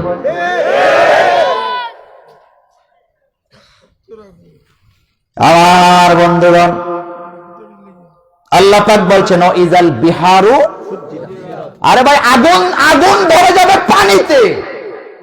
পৃথিবীতে পানি দিয়ে আগুন নিবায়, এরকম আল্লাহ করতে পারবেন না? ইব্রাহিম আলাইহিস সালাম, নামটা কি? আরো আসতে কোন? আমাদের কি হয়? আব্বা। সরায়া সরা বব কি হয়েছে? বিশ্ব নবী বলতেছেন তিনি আমার আব্বা, তিনার চেহারার সাথে আমার মিল আছে। নবীজি বলেন মেরাজে গেলাম, চতুর্থ আকাশে যায় দিয়ে একটা লোক গাছের নিচে বসা, হাজার হাজার ছেলে মেয়ে চতুর্পাশে। জিজ্ঞেস করলাম জিব্রাইল, এই লোকটা তো আমার কার্বন কপি, লোকটা কে? জিব্রাইল বললেন হুজুর এটা আপনার বাবা ইব্রাহিম আলাইহিস সালাম। জিব্রাইল এই বাচ্চাগুলি কারা? যাদের ছোট নাবালক বাচ্চা মরে গেছে, কষ্ট পাইয়েন না, ধৈর্য ধরেন। নবীজি বললেন ইব্রাহিম আলাইহিস সালামের চতুর্পাশে বাচ্চাগুলি কারা? এবার জিব্রাইল জবাব দিলেন হুজুর এগুলো হলো মুসলমানদের নাবালক বাচ্চা, যারা অ্যাডাল্ট হওয়ার আগেই মরে গেছে। নবীজি বলেন তারা এখানে কি করে? বলল ইব্রাহিম আলাইহিস সালামের সাথে খেলাধুলা করে। বড়দের জন্য যেটা জায়েজ নাই, ছোটদের জন্য জায়েজ আছে না নাই? পুতুল খেলা নিয়ে আজকে ফতুয়াবাজি চলতেছে। কি নিয়া? কোন আলেমের বিদ্বেষে আমি কথা বলি না, এটা আপনারা জানেন। আমি আলেমদেরকে কলিজা দিয়ে ভালোবাসি। কিন্তু আপনি এত বড় আলেম হয়ে আপনি পুতুলও চিনেন না, আপনি মূর্তিও চিনেন না। বুখারী খুলেন, বাড়িতে যায় ইমাম বুখারী যে হাদিস এনেছেন, বিশ্বনবী আবু বকর সিদ্দিকের বাড়িতে গেলেন। যাওয়ার পরে সেখানে যায় দেখলেন কতগুলা মেয়ে বাচ্চা পুতুল খেলতেছে। সেই জায়গায় আম্মা জান আয়েশা সিদ্দিকা উপস্থিত ছিলেন। তখনও বিয়ে হয় নাই। এটা বিয়ার আগেরটা বলি, পরেরটা পরে বলতেছি। তখনও বিয়ে আল্লাহর নবী মা আয়েশা সিদ্দিকা রাদিয়াল্লাহু তাআলা আনহাকে দেখলেন, দৌড় দিলেন। নবীজি বললেন দুঃখিত, তোমাদের খেলাটা ডিস্টার্ব করে দিলাম। ছোট ছোট বাচ্চাদের হরেক রকমের খেলাধুলা আছে না নাই? লাফ মারা, দৌড়াদৌড়ি করা, গোল্লা শুট খেলা, এগুলি হলো 80 বছরের বুড়াদের কাজ। কাদের কাজ? খেলাধুলার ব্যাপারে অসংখ্য সহিহ হাদিস আছে। খেলা জায়েজ, এটা কিন্তু বলি নাই, বাচ্চাদের জন্য জায়েজ। আর বড়দের জন্য কন্ডিশনে যায়। শরীর চর্চার জন্য খেলাধুলা কি আছে? যদি জুয়া না থাকে, নেশা না থাকে, যদি কোনো ফাহেসা না থাকে। আল্লাহ নবী আম্মা জান আয়েশা সিদ্দিকাকে দেখলেন, আমাদের মা। নবীজি তখন নবীজির কোন স্ত্রী বেঁচে নাই। খাদিজা রাদিয়াল্লাহু আনহা চলে গেছেন দুনিয়া থেকে, এখন স্ত্রী নাই একজনও। চাচিরা বিয়ে করাতে চায়, নবীজি কোনো কথায় সায় দেয় না। রাসূল সাল্লাল্লাহু আলাইহি ওয়াসাল্লামের কাছে আম্মা জান আয়েশা সিদ্দিকাকে ভালো লাগছে। হাদিস পরে দেখেন রাতের বেলা জিবরাইল আমিন আম্মা জান আয়েশা সিদ্দিকা রাদিয়াল্লাহু তাআলা আনহা ছবিটা অঙ্কন করে রশ্মি কাপড় দিয়া পোটলা করে রাসূল সাল্লাল্লাহু আলাইহি ওয়াসাল্লামের দরবারে নিয়ে আসছে, এনে বললেন হুজুর আপনি পোটলাটা খুলেন, হুজুর আপনি প্যাকেটটা খুলেন। রাহমাতুল লিল আলামিন প্যাকেটটা খুলেই দেখলেন আম্মা জান আয়েশা সিদ্দিকার ছবি। আল্লাহর নবী বললেন জিবরাইল এটা আমি অমুক জায়গায় দেখে আসছি। জিবরাইল আমিন বলেন হুজুর আপনি যে দেখছেন আল্লাহ কবুল করে ফেলেছে। আল্লাহ রাব্বুল আলামিন আম্মা জান আয়েশা সিদ্দিকার ব্যাপারে জিবরাইল আমিনের মাধ্যমে জানায় দিলেন হুজুর এই আয়েশা রাদিয়াল্লাহু তাআলা আনহাকে আপনার স্ত্রী হিসেবে আল্লাহ কবুল করে নিয়েছে। কি ব্রেন ছিল, কি ব্রেনই ছিলেন আম্মা জান আয়েশা সিদ্দিকা। একবার যদি কোনো হাদিস শুনতেন জীবনে কোনোদিন ভুলে যেতেন না। সুবহানাল্লাহ বাড়ি যায় কইেন। একবার কোনো কিছু শুনলে জীবনে আর ভুলে যেতেন না। মা আয়েশা রাদিয়াল্লাহু আনহা বিয়ে হয়ে যাওয়ার পরে বিশ্বনবী বাড়িতে গিয়ে দেখেন আম্মা জান আয়েশা সিদ্দিকা রাদিয়াল্লাহু আনহা বান্ধবীদের নিয়ে পুতুল খেলতেছে। এটা পুতুল, এটা মূর্তি না, প্যাচ লাগায়েন না। এটা কি পুতুল? পুতুল পুতলাও বলে অনেক জায়গায়। কে বলে? বুখারীর হাদিস বাড়িতে যায় খুললা পড়েন অথবা নেটে সার্চ দিলে বেরিয়ে যাবে, আরবিটাও আসবে বাংলাটাও আসবে। আল্লাহর নবী বাধা দেন নাই, ডাইরেক্ট বলিয়েছেন আয়েশা তুমি ছোট মানুষ, তোমার বান্ধবীদেরকে নিয়ে পুতুল খেলো, আমি তোমাকে ডিস্টার্ব করব না। আর আজকে এই পুতুল খেলা নিয়ে ওয়াজ করার কারণে মিজানুর রহমান আজহারের বিরুদ্ধে ফতোয়া আছে না? আপনিও ভাই হাদিসটা পড়ে নিয়েন, সনদটা সাহস থাকলে বুখারীর হাদিসকে দুর্বল বলতে পারে। আমার জানা মতে এই ধরনের মুহাদ্দিস এখনো জন্ম হয় নাই। এটা কত সাল ইংরেজি? এত আসতে বলেন কেন? এই বুখারী যেদিন থেকে লেখা হয়েছে আজকে পর্যন্ত বুখারীর হাদিসকে সনদ দুর্বল বলতে পারে এত বড় মুহাদ্দিসের দাঁত এখনো গজায় নাই। বাচ্চারাই তো খেলবে, বড়রা খেলবে নাকি? ছোটবেলা আপনারা খেলছেন না? এইভাবে করে চোখ ধরে বলছেন আয়রে আমার গোলাপ ফুল, কথা কয় না। আমনে কোন নাই কইছে না কেডায়? এটা বাচ্চাদের কাজ, এটা বাচ্চাদের কাজ, কিন্তু কোনো গুনাহ নাই, কোনো গুনাহ নাই বাচ্চাদের, তারা মাসুম। ইব্রাহিম আলাইহিস সালামের চতুর্পাশে বাচ্চাগুলা ঘুরতেছে। জিবরাইল আমিন বলেন ওই সমস্ত মুসলমানদের বাচ্চা যারা অবস্থায় মরে গেছে। নবীজি বললেন তারা এখানে কি করে? ডাইরেক্ট হাদিস পড়েন। জিবরাইল আমিন বললেন হুজুর তারা ইব্রাহিম আলাইহিস সালামের সাথে খেলাধুলা করে আর তাসবিহ পড়ে। খেলাধুলা করে আর তাসবিহ পড়ে, তাসবিহ পড়তেছে, ঘুরতেছে। নবী দুনিয়াতে এসে বললেন ও দুনিয়ার উম্মতেরা জেনে রাখো, যাদের নাবালক বাচ্চা মরে গেছে বরদাস্ত করবা, ধৈর্য ধারণ করবা, কারণ এই বাচ্চা কিয়ামতের ময়দানে বাপ মার পক্ষ হয়ে আল্লাহর সাথে তর্ক বিতর্ক করতেই থাকবে যতক্ষণ বাচ্চার মা বাবাকে জান্নাত দেয়া হবে না। যতক্ষণ দুইটা জিনিস আল্লাহর সাথে তর্ক করতে পারবে, একটা হলো ছোট বাচ্চা যাদের মরে গেছে, আরেকটা হলো সূরাতুল মুলক। সূরাতুল মুলক, তাবারাকাল্লাযী বিয়াদিহিল মুলক ওয়া হুয়া আলা কুল্লি শাইইন আল্লাযী খালাকাল মাউতা ওয়াল হায়াতা লিয়াবলুয়াকুম আইয়ুকুম আহসানু আমালা। কার কথা? আমার বন্ধুগণ বলতেছিলাম সমুদ্রের মধ্যে আগুন জ্বালায় দিবেন কে? এই রাশিয়ার বিজ্ঞানীরা বলেছেন মাটির নিচে আগুন আর আগুন, এমন কোন ধাতু নাই সে আগুনের কাছে টিকতে পারে। বিজ্ঞানীরা বলেছেন আল্লাহ যে জাহান্নামের আগুনের কথা বলেছে সেটা দুনিয়ার নিচে আছে। সুবহানাল্লাহ পড়েন। আগুনে জ্বলতে পারবেন তো? কিছু কিছু মানুষ আছে কয় অসুবিধা কি, 2-1 বছর জ্বললে আবার আয়া ফিরাম। এরকম সাহসী লোক নাই তো? আমার জীবনের ঘটনা, এক ভদ্রলোক ওই যে কাঁচি দিয়া ওই যে কি বলে গাছ তুলতাছে, লেংটি দিয়া, লেংটি যে দিছে মাশাআল্লাহ, না দিলেই পারত। পুরা শরীরের ভিতরে টাইলস টুল যা আছে সব দেখা যায়। আমি গেলাম, আপনি এত বড় সর্দার সাহেব, আপনি এভাবে কাজ করেন, আপনার কি আল্লাহর ভয় নাই? কয় বুঝছি, মরার পরে কিছু মারামারি আছেই। এরকম লোক দামতি নাই। চিন্তা করছেন কত বড় সাহস! পৃথিবীর সৃষ্টির তুলনায় আমরা কত ক্ষুদ্র, বলে শেষ করা। এই ক্ষুদ্র মানুষগুলি কিয়ামতে বলবে, ইয়া লাইতানি কুনতু তুরাব। আল্লাহ, আমরা যদি তোরাব হয়ে যেতাম। তোরাব মানে কি? মাটি যদি হয়ে যেতাম। কারণ সুবিধাবাদ জিন্দাবাদ চিন্তা করতেছে, মাটি হয়ে গেলে যদি আযাব থেকে বাঁচা। আল্লাহ বললেন, না বান্দা, বাঁচতে পারবি না। লা ইয়ামুতু ফিহা ওয়ালা ইয়াহইয়া, মরবাও না, বাঁচবাও না, ছাড়া পাবা না, ছাড়া পাওয়ার কোনো রাস্তা নাই। কথাগুলি কার? তাহলে সমুদ্রে আগুন জ্বলবে, এটা বিশ্বাস করেন কি করেন না?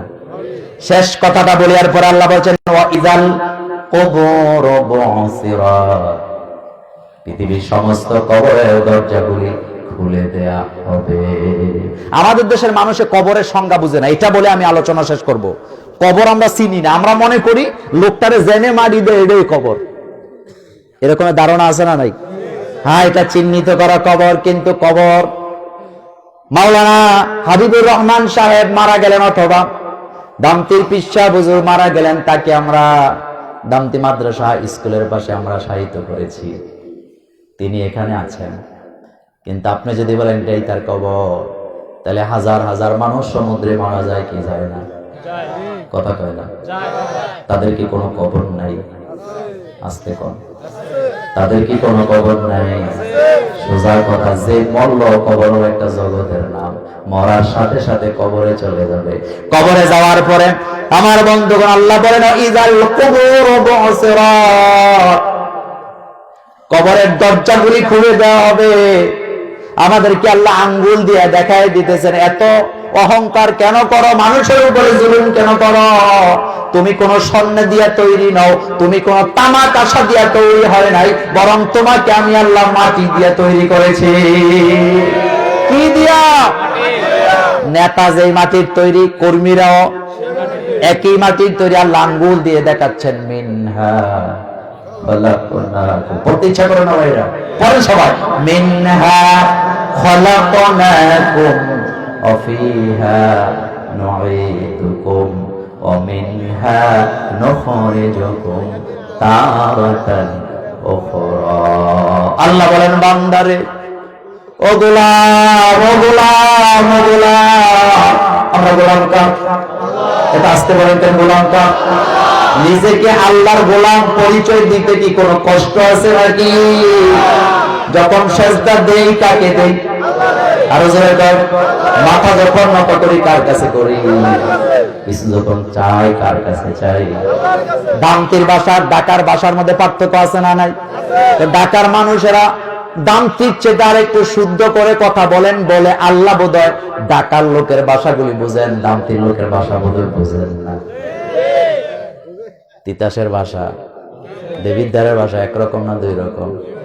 এই যে আমার ভাই যখন কথা বলে, একেবারে তিতাসের পুরো গন্ধ পাওয়া যায়। আমিও তিতাসের, কিন্তু ছোট কাল থেকে বাইরে থাকার কারণে ভাষাটা একটু চেঞ্জ হয়ে গেছে। আঞ্চলিক ভাষা, আঞ্চলিক ভাষা। যেমন তিতাসে কয় গ্যাস হক গেল, কোন তো একটু আপনি, এরকম আছে না নাই?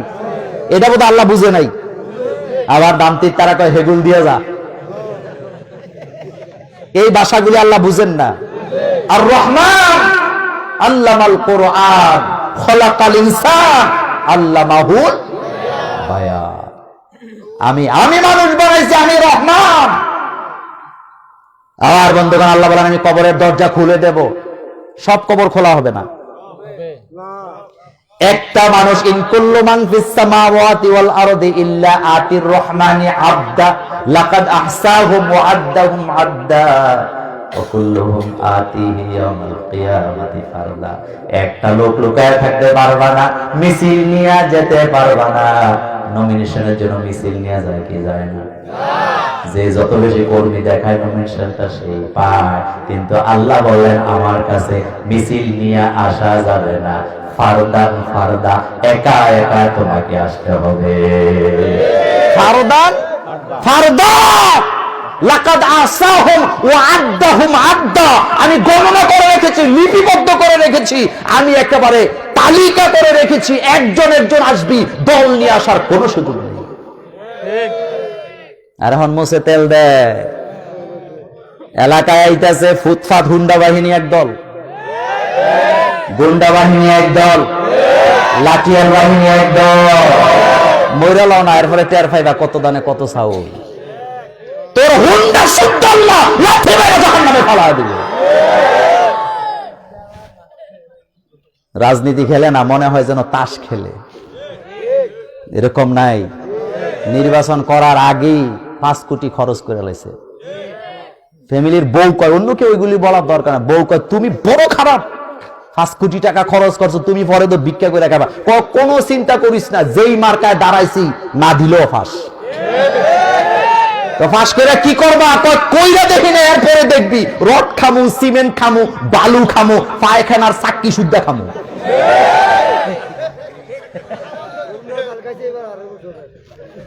কষ্ট পাইছে, পায়খানার চাক্কিটি শুদ্ধা খায়ালায়, এরকম নাই তো? স্কুলে পায়খানা আসছে সরকার থেকে, সরকার কাছে 8টা চাক্কি দিও, 5টা দিয়া 3টা ফেটে ঢুকাই লিছে। চাক্কি এখনো পায়খানাটা খায় নাই, তো তুই কয়দিন পরে গু খাবি?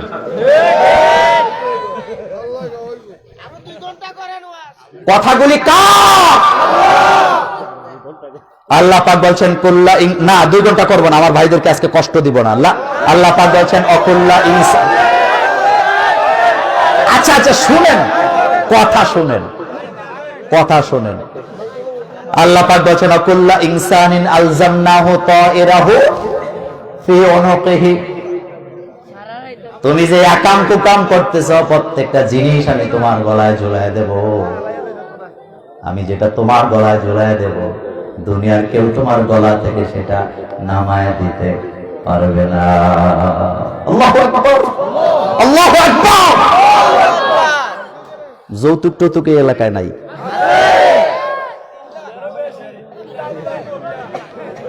যৌতুক নেওয়া সুন্নত, তবে মানুষ বুঝে না, যৌতুক না নিলে লাভ বেশি। আর বন্ধুগণ, না নিলে লাভ আছে না নাই? আমি নেই নাই, আমি জিতছি আলহামদুলিল্লাহ। আমার ছোট ভাইরা কেউ নেয় নাই আলহামদুলিল্লাহ। আমার শ্বশুর 4 মেয়ে বিয়ে দিছে, কেউ 1 টাকাও যৌতুক চাইছে? বলেন, এটা এত আসতে কোন কেন? চায় নাই, চায় নাই। আমার শাশুড়ি আমারে অনেক বেশি ভালোবাসে, ওগরও বাসে, আপনারা আবার রাগ করেন না, চাইয়েন। আলহামদুলিল্লাহ, আলহামদুলিল্লাহ, আলহামদুলিল্লাহ। আপনারাও আমাকে ভালোবাসেন, দামতির মানুষ, এটা আমি টের পাই। কথাটা কষ্টের জ্বালায় বলছি। কত কায়দা করে যে যৌতুক আদায় করে ইদানিং, কত চালাকি করে জানেন। একটা দৃষ্টান্ত দেই, কয় ছেলেটারও ভালো ব্যবসা বুঝে, কিন্তু বুঝি নেই। সিটারের ঘরে সিটার কথা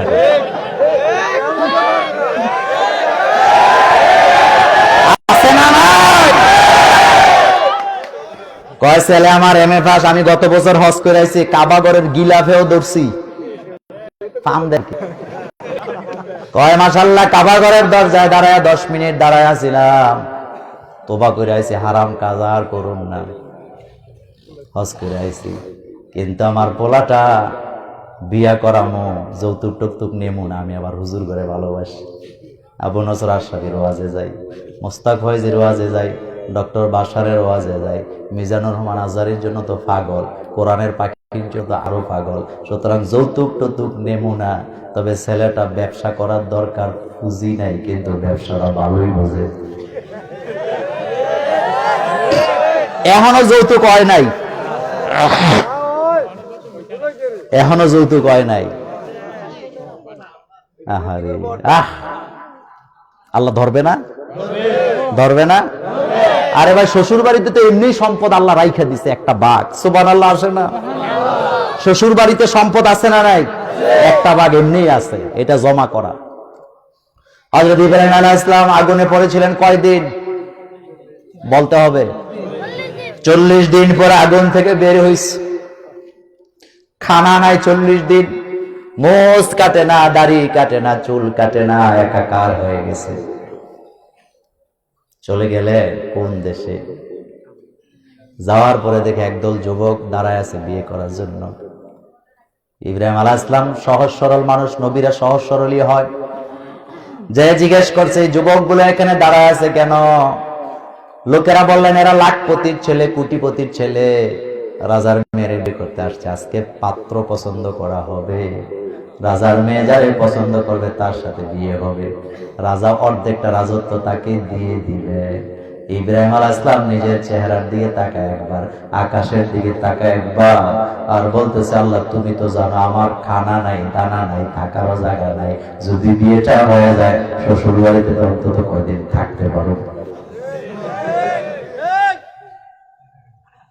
গরজামাই আছে তো এলাকায়, গাইলে তুষ করে লাই। আসলে গরজামাই থাকা এটা সুন্নত, এটা নবীদের সুন্নত। এই জন্য আবার নিয়ত করে না যে জেনে বিয়ে করি গরজামাই চলে যাবে। ম্যাক্সিমাম নবীরা শ্বশুর বাড়িতে কাটাইছি। হযরত ইব্রাহিম আলাইহিস সালাম কাটান নাই? মুসা আলাইহিস সালাম তো বিয়ার আগেই 8 বছর কথা বলে না। আজকে রাতে থাকে, ভালো লাগবে শুনতে। বিয়ার আগে কয় বছর? 8 বছর মুসা আলাইহিস সালাম। আমার বন্ধুগণ, ইব্রাহিম আলাইহিস সালামের নিয়ত ভালো না খারাপ? অবশ্যই ভালো। তিনি বলতেছেন আল্লাহ খানা নাই, দানা নাই, থাকারও জায়গা নাই, যদি বিয়েটা হয়ে যায়। এলাকার ছেলেপেলেরা কয় মোল্লা তো সাহস কম না, আমরা কোদাল দিয়া কামায়া টামায় আইছি, আমরার অবস্থা কি হয় জানি না, উনি আবার কি কয়।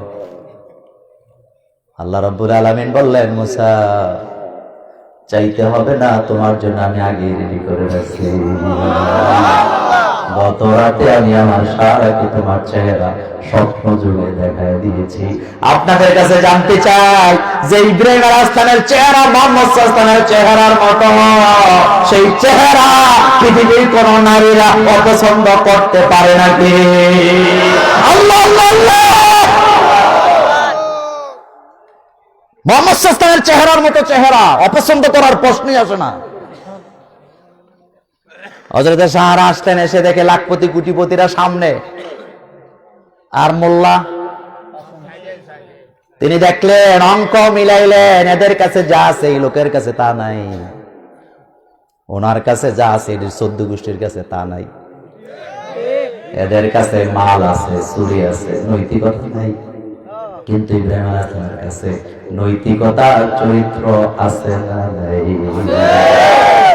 নৈতিকতা দিয়ে ভর্তি। সুবহানাল্লাহ সুবহানাল্লাহ। কথা লম্বা হয়ে যাচ্ছে আমার ভাইয়েরা। আল্লাহ রাব্বুল আলামিন বললেন ওয়া ইযাল কুবুর বু'সিরাত, যা কিছু নিয়া কবরে গেছে সব সহ দরজা খুলে দেওয়া হবে। পরের আয়াতে বলেন আলিমাত নাফসুম মা কদ্দামাত ওয়া আখারাত, আগে পরে জীবনে যা করছো সবগুলা তোমাকে জানায়া দেয়া হবে। এটা বলে শেষ। কষ্ট দেব না, কষ্ট দেব না, শুনেন। আলিমাত নাফসুম মা কদ্দামাত ওয়া আখারাত, আলিমাত জানিয়ে দেয়া হবে প্রত্যেকটা নফসকে। এখানে নফস বলা হয়েছে, এখানে ধর্ম ভাগ করা হয় নাই। বাংলাদেশ, আরব, আরবি, আজনবী এগুলি ভাগ করা হয় নাই। প্রত্যেক সত্তাকে, প্রত্যেক অস্তিত্ব, প্রত্যেক আত্মাকে জানিয়ে দেওয়া হবে সে যা করছে। হিন্দু হোক, বৌদ্ধ হোক, খ্রিস্টান হোক, ইহুদি হোক, নাসারা হোক, মাজ্জাসি হোক, সকলকে আল্লাহর সামনে দাঁড়াতে হবে, সবাইকে সব জানানো হবে। আজকে আমার সুমন ভাই একজন হিন্দু মানুষ, চিনেন তো আপনারা? এই মসজিদের জন্য কত দিছে? আবার অনেকে মনে মনে করেন হুজুর বলতো কালেকশন, আমি কালেকশনের বক্তা না, ডরই খুঁজতাম না, এটা না। কত দিছে? কিন্তু আমি আজকে বলে দিয়ে যে ওয়াজের ময়দানে মসজিদের জন্য মুসলিম ভাই 10,000 টাকা দিয়ে গেলেন। ওনার হৃদয়ে যদি গোপনে গোপনেও একটা গমের পরিমাণ অথবা একটা সরিষার পরিমাণ দানা সমান ঈমানও যদি হৃদয়ে জাগ্রত থাকে, আমি কোরআন সামনে নিয়ে মিডিয়াকে সাক্ষী রেখে ফতোয়া দিয়ে গেলাম, এই লোকটাকে আল্লাহ জাহান্নাম থেকে জান্নাত দিয়ে দিবে। বুখারীর সহিহ হাদিস, কিতাবুল ঈমান।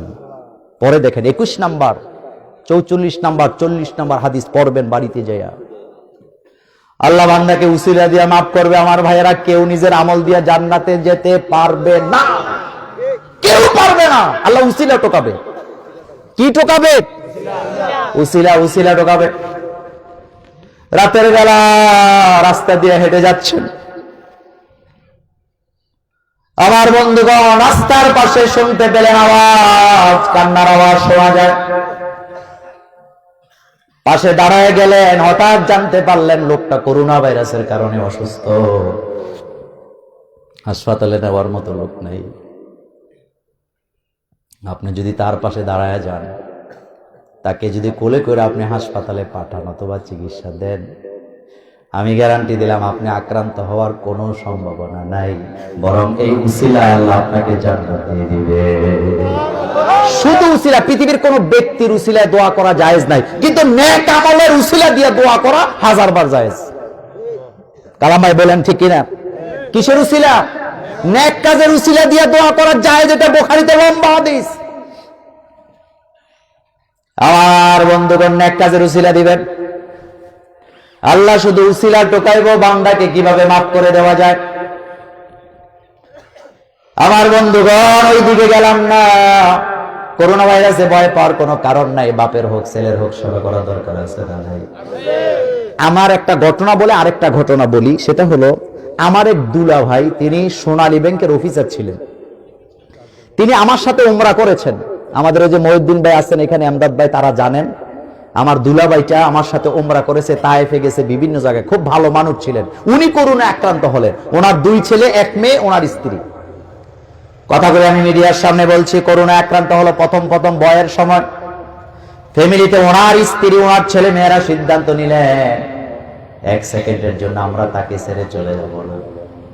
আমার বোনটা হাতে লোকমা দিয়া তার স্বামীকে খাওয়াইছে। মেয়েটা তার কাপড়গুলি দৌত করেছেন, ছেলেরা তার সেবা যত্ন করলেন। 1 মাস পরে তিনি দুনিয়া থেকে বিদায় হয়ে গেলেন। জানাজার পরে তার ছেলেদেরকে, মেয়েকে, তার বিবিকে পরীক্ষা করা হলো। আল্লাহর রহমতে একজনেরও করোনা নাই। পৃথিবীতে ছোঁয়াছুঁই রোগ বলতে ইসলাম কাউকে সমর্থন করে না। এটা বলে শেষ। হযরত মুহাম্মদ সাল্লাল্লাহু আলাইহি ওয়াসাল্লামের দরবারে, মুসলিম শরীফের সহিহ হাদিস, একটা লোক আসলেন, তিনি চাদর দিয়া এভাবে করে হাতটাকে ঢেকে রাখলেন, এভাবে করে ঢেকে রাখলেন। আল্লাহ নবী বললেন, সাহাবা তুমি হাতটা ঢেকে রাখছো কেন? সাহাবা বললেন, হুজুর আমার হাতে চর্মরোগ। কি রোগ? এই জন্য আমি হাতটাকে ঢেকে রাখি, কেউ যাতে আক্রান্ত না হয়। বিশ্ব নবী রাহমাতুল্লিল আলামিন এইভাবে করে হাতটাকে নিয়ে এইভাবে করে খুলে মুহাম্মদ সাল্লাল্লাহু আলাইহি ওয়াসাল্লাম এইভাবে করে ঘষতেছেন। এটার আপনারা কি বলেন? কি বলেন? এইভাবে করে ঘষতেছে। নবীজি বললেন, সাহাবা আমি এইভাবে ঘষা দিলাম আর জানাই দিলাম পৃথিবীবাসীকে, ছোঁয়াছুঁই কোন রোগ নাই, যাত্রা হবে এমনি হবে।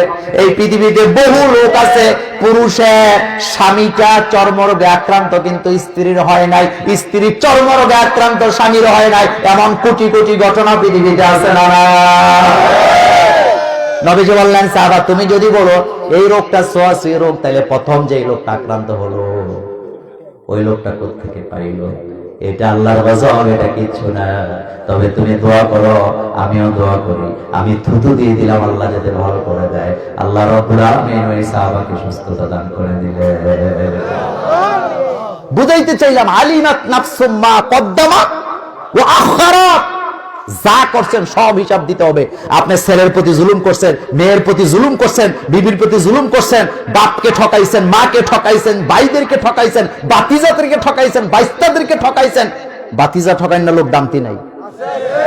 এত আস্তে আস্তে কনকের প্রত্যেকটা আলিমাত নাফসুম মা কদ্দামাত ওয়া আখারাত। এখানে ধর্মের ভাগ করেন নাই। আল্লাহ বলছেন সব মানুষকে, প্রত্যেকটা মানুষকে তার কর্মে যা করেছে সব আমি জানাই দেব। সুবহানাল্লাহ, সুবহানাল্লাহ। আল্লাহ বলেন নাফসুম মা কদ্দামাত ওয়া আখারাত।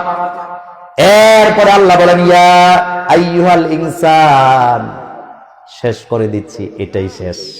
ইয়া আইয়ুহাল ইনসান মা গররাকা বিরাব্বিকাল কারীম। রবকে, আরো জোরে বলেন রবকে। গুরুত্বপূর্ণ কথা এটা বলে শেষ করব, শুনেন একটু। ইয়া আইয়ুহাল ইনসানে, দুনিয়ার মানুষেরা, মা গররাকা বিরাব্বিকাল কারীম, রব্বে কারীম থেকে কোন জিনিস তোমাকে দূরে সরায় দিল? কারণ তোমার রব তো ওই ধরনের কারীম, হাজার গুনাহ করার পরেও সাথে সাথে শাস্তি দেয় না। এজন্য এখানে কারীম শব্দটি ব্যবহার হয়েছে পৃথিবীতে। আমি তো আজকে তাফসিরগুলি নাম নিতে পারি না, তাবারি, তাফসির ইবনে কাসির, তাফসির তাফহিমুল কোরআন, মারিফুল কোরআন, তাফসিরে বাইজাবি, সব তাফসির যদি খুলে দেখেন তাহলে দেখবেন বিরব্বিকাল কারীম। এই কারীমের ব্যাখ্যা হলো বান্দা যখন অপরাধ করে আল্লাহ শুধু কারীম হওয়ার কারণে সাথে সাথে শাস্তি দেয় না। যদি দিতেন আমরা সবাই ল্যাংড়া আর কুলা হয়ে যেতাম। কথা ঠিক না? কথা ঠিক না?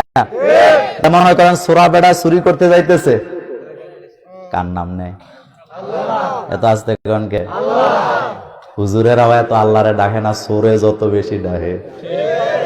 ঘর থেকে বাইরে হয়ে যাইতেছে, বউ কই যায়? কামে যাই। বুঝেন নাই? কোথায় যায়? আমি ব্রাহ্মণবাড়িয়া এক মাহফিল করতে গেলাম কসবা এলাকায়।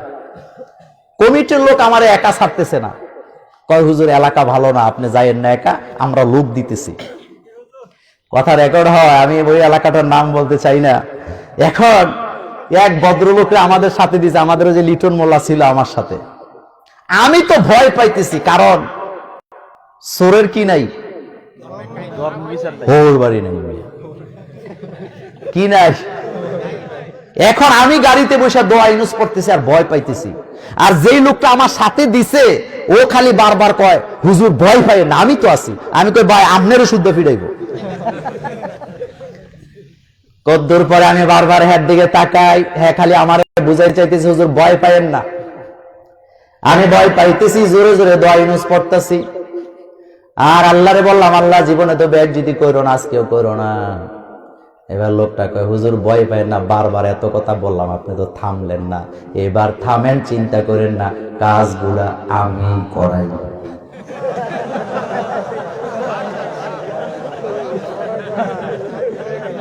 কাজগুলো বিশ্বাস করেন, এটা শোনার পরে আমার মাথা থেকে যেন 10 মণ ওজনের ফোজা চলে গেছে। কাজগুলো এরকম তো দান্তি এলাকায় নাই। আজকেই ধরেন আমারে, লাভ নেই, আজকে পয়সা দিত না। কষ্টের জ্বালায় কথাটা বললাম। ভাই চিন্তা করেন তো, আল্লাহ যদি সাথে সাথে অপরাধের শাস্তি দিতেন, যারা মানুষের বাড়িতে চুরি করতে যায় সাথে সাথে থাপ্পড় দিয়া ল্যাংড়া বানায় দিত। জবাব বেড়া মাইন্ড করো না। বান্ধবীরে ধরে লইয়া লুকায় লুকায় ফাস্টফুডের দোকানে যায়, এরকম যুবক দামতি এলাকায় নাই।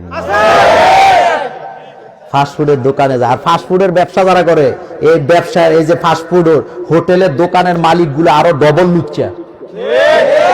কারণ দেখবেন হোটেলে ঢুকে দেখবেন দিনের বেলা ডিম লাইট লাগায় রাখে। কথা বুঝি না? কি লাগায়? অন্ধকার। ফাস্টফুডের দোকান মানে কি? অন্ধকার। যে এলাম বা এগুলি অন্ধকার কেন? হুজুর এর কাস্টমার আইয়ে না। কেন আইয়ে না? কয়েক ফোলামান বান্ধবী লই আইয়ে এমন ভাবে ঢুকতে চায় যেন কেউ চেহারা না চিনে, তো আল্লাহ বুঝে চিনে না। এরপরে বইয়া মাইয়া খাইতে পারবে না 150 টাকা, খেতে অর্ডার দিছে 1.5 কেজি। কয় বিফ দে, এরপরে কি কয় চিকেন দে, কুত্তা দে, হিয়াল দে, বিলাই দে, কাকড়া দে, পুরো টেবিল ভর্তি। এরপরে হেতি খায় না, এমনি আঙ্গুলে মোশান দেখে আর কি, আঙ্গুল দিয়ে এমনি একটু লাগায়। আর হেতে নিয়ে কয় শুনু খাও, তো হেতি আবার নিয়ে কয় বাবু খাও।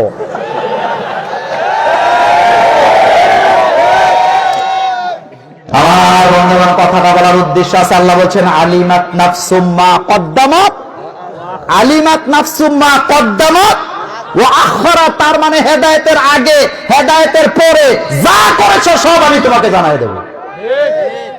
আমার যুবক ভাইরা শুনে রাখো, শীতের দিন 2টা কমলা নিবা। দামতি বাজারে কমলা আছে না নাই? কাচি সাইডের বাজারের মোড়ে কমলা আছে না নাই? দুইটা কমলা নিয়ে চলে যাও বাড়িতে, সামনে মাকে বসাবা, বাবাকে বসাবা, কমলাগুলা ছুলবা, মায়ের হাতে দিও না, বাপের হাতে দিও না। বলবা না মোল্লা ভাইয়ের মাহফিলে গেছিলাম, মোল্লা ভাই বলে দিয়েছে আজকে আমি নিজের হাতে খাওয়াতে চাই। দুইটা কমলা ছুইলা একটা একটা করে কোষ নিয়া নিজের হাত দিয়া মায়ের মুখে, বাপের মুখে একটার পর একটা দিতে থাকো, খাওয়ায়া দাও। আমি কোরআন সামনে নিয়ে বলে গেলাম, এই উসিলায় আল্লাহ জান্নাত তোমার জন্য ওয়াজিব হয়ে যাবে। আল্লাহ কি খুঁজবেন কিয়ামতে? উসিলা। সুবহানাল্লাহ পড়ো। এজন্য আল্লাহ পাক বলছেন, ইয়া আইয়ুহাল ইনসান মা গররাকা বিরাব্বিকাল কারীম। হে দুনিয়ার মানুষেরা, কোন জিনিস তোমারে ফিরাইলো তোমার রবের কাছে, রব্বে কারিমের কাছ থেকে? তুমি জিনা করতে গেছো, আল্লাহ যদি তোমার সাথে সাথে শাস্তি দিত, তোমার আত্মহত্যা করা ছাড়া কোন রাস্তা ছিল না। কথা বলেন ঠিক কি না? জিনা করতে গেছে হোটেলে, অনেক বড় দলের বড় নেতা, যায় না বোধহয়? যায় না বোধহয়? যদি আল্লাহ সাথে সাথে শাস্তি দিতেন ধরা খেয়ে যেত। আর যেই মসজিদের ইমাম, দামতি রাস্তায় পাশে একটা লোক দুধ বিক্রি করে, 200 টাকা একসাথে গোল কইরা মাওলানা হাবিবুর রহমান সাহেবের কাছে হাতে দিয়ে কয়, হুজুর এই টাকাটা আপনার মসজিদে দিলাম, পৌঁছায় দিয়ে। উনি যদি ডান পকেট বাম পকেট একাকার করে খরচ করে লায়, আল্লাহ বোধহয় এটা দেখে না। এটা মাপ, যেহেতু উনি মোল্লা মানুষ, মাপ হবে? আমারে ধরবে না? প্রত্যেকটা কথার জবাব দিতে হবে। এজন্য লিখিত ছাড়া কোনো দান হবে না। আপনারা যারা দান গ্রহণ করেন লিখবেন, কারণ লিখাটা সুন্নাত। ফাকতুব, সুবিধা বাক্য গণ্যালো, গণ্যাসন, গণার কথা আসে নাই, ফাকতুব বলা হয়েছে, লেখে রাখো। আমরে সিগা ফাকতুব, লেখো, সব লেখা আছে এই খাতায় যারা দিছি। আর বন্ধুগণ, এই জন্য কথাটা বললাম, কাউকে ছাড়া হবে না। ইয়া আইয়ুহাল ইনসান, যুবক ভাইরা, কোন জিনিস তোমাকে তোমার রবের ইসলামী আন্দোলন থেকে দূরে সরাইলো? সমাজতন্ত্র, কমিউনিজম, কমিউনিস্ট, সেকুলারিজমের দিকে আর দৌড়াও না, রব্বে কারিমের দিকে দৌড়াও। যে রব তোমাকে তৈরি করেছেন তিনি বলছেন, আলা লাহুল খালকু ওয়াল আমরু, সৃষ্টি যা আইন চলা দরকার, এখন আর কয় না, সৃষ্টিকার, আইন চলা দরকার কার? প্রত্যেকটা পরিবারে, প্রত্যেকটা দোকানে, শিক্ষা প্রতিষ্ঠানে যদি আল্লাহর আইন থাকতো, তাহলে আমাদের বাংলাদেশটা জান্নাতি হতো কি হতো না? হে মানুষ, ইয়া আইয়ুহাল ইনসান, হে দুনিয়ার মানুষগুলা, এখানে কোনো ধর্ম বর্ণ নাই, মানুষকে ডাকছেন, ইয়া আইয়ুহাল ইনসান। কে তোমাকে? মা গররাকা বিরব্বিকাল কারীম। কোন জিনিস? এই মিম, মাতা হলো মায়ে মসুল। কোন জিনিস? মা গররাক, কোন জিনিস তোমাকে গাফেল করে দিল তোমার রব থেকে? বিরব্বিকাল কারীম, রব্বে কারীম থেকে দূরে সরায় দিল। রব তোমাকে অক্সিজেন দেন, পানি দেন, যৌবন দেন, তোমাকে আল্লাহ রাব্বুল আলামিন শক্তি দেন, ফসল দেন, সবকিছু দিয়ে যিনি রাখলেন রব্বে কারীম, তার কাছ থেকে কে তোমাকে দূরে সরায়া দিল? চিন্তা করছেন আল্লাহ কত, আল্লাহ কতটা দরদ দিয়ে কথাটা বললেন, ইয়া আইয়ুহাল ইনসান, হে মানুষ। এখানে বুশের কথাও আছে, আছে কিন্তু ডোনাল্ড ট্রাম্পের কথাও আছে, মোল্লা নাজিমের কথাও আছে, চেয়ারম্যান সাহেবের কথা আছে, এমপিদের কথাও আছে, হিন্দুদের কথাও আছে, হিন্দু, বৌদ্ধ, খ্রিস্টান, দুনিয়াতে যত মানুষ আছে সব মানুষ। এটা হলো জমায়ে কাসির, জমায়ে কাসিরেরও কাসির। আমার বন্ধুগণ, সব মানুষকে আল্লাহ বলেন আল ইনসান, হে দুনিয়ার মানুষ, মা গররাকা বিরব্বিকাল কারীম, তোমার রব থেকে কে গাফেল করে দিল? আজকের পৃথিবীতে যত ডাকাডাকি আছে হেমিলনের বাসিওয়ালার মতো, হেমিলনের বাসিওয়ালার মতো যায় লাভ নাই। কোরআন হাদিসের দিকে আসে, নিজের মাথা মস্তিষ্ককে আল্লাহর কাছে নত করে দেন। আল্লাহ বলেন, আমি তোমাকে সকল বিপদ থেকে বাঁচায়া দেব। অনেক কথা বলার ছিল, অনেক কথা বলার ছিল, সময়টা এলোমেলো হয়ে গিয়েছে, বলতে পারি নাই। কাছাকাছি কোথাও যদি আসি, আবারও দেখা হবে ইনশাআল্লাহ। আল্লাহ, আল্লাহর কথা সত্য না মিথ্যা? কিছু বলবেন?